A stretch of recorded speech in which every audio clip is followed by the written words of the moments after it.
শীতের আমেজ মানেই প্রথম কথায় মাথায় আসে যেটা পিঠে পুলিরই কিন্তু সময়। যত ঠান্ডা বাড়বে এই পিঠে খাওয়ার প্রবণতা কিন্তু ততটাই বেড়ে যায়। আমার আজকের রেসিপি দুধ পুলি। তাহলে আসুন দেখে নিই আমি কিভাবে রেসিপিটি তৈরি করি।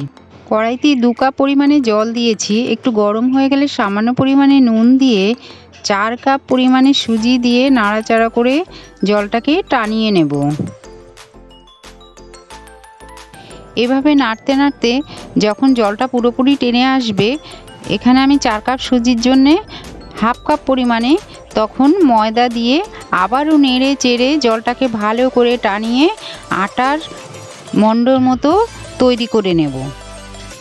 এভাবে নেড়ে চেড়ে মণ্ডটাকে তৈরি করে নিয়ে একটু ঠান্ডা হলে হাতের সাহায্যে আবারও ভালো করে মুথে নিয়ে লেচি বানিয়ে নেব। এভাবে ছোট ছোট করে লেচি বানিয়ে নিয়ে আগে থেকে তৈরি করে রেখেছি নারকেলের পুর, সেটাকে ভরে পিঠের শেপে তৈরি করে নেব। যা যেমন খুশি তেমনই ডিজাইন করে বানাতে পারেন।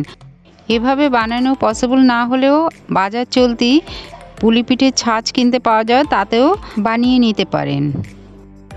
আমি এভাবে ডিজাইন করে বানিয়ে নিয়েছি, আর সঙ্গে কিছুটা চুষিও অল্প পরিমাণে চুষিও বানিয়ে নিয়েছি। এবার 1 লিটার পরিমাণে দুধ জাল করে পরিমাণ মতো তার মধ্যে পাটালি গুড় দিয়ে ফুটে উঠলে একে একে পুলিগুলো ছেড়ে দিলাম।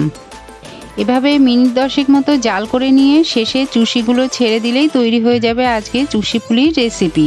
কেমন লাগলো অবশ্যই কিন্তু কমেন্ট করে জানাতে ভুলবেন না। লাইক শেয়ার কিন্তু অবশ্যই চাই, আর অতি অবশ্যই সাবস্ক্রাইব করে চ্যানেলের সঙ্গে জুড়ে থাকবেন। সবাই ভালো থাকবেন, সুস্থ থাকবেন। অনেক অনেক ধন্যবাদ সম্পূর্ণ ভিডিওটি দেখার জন্য।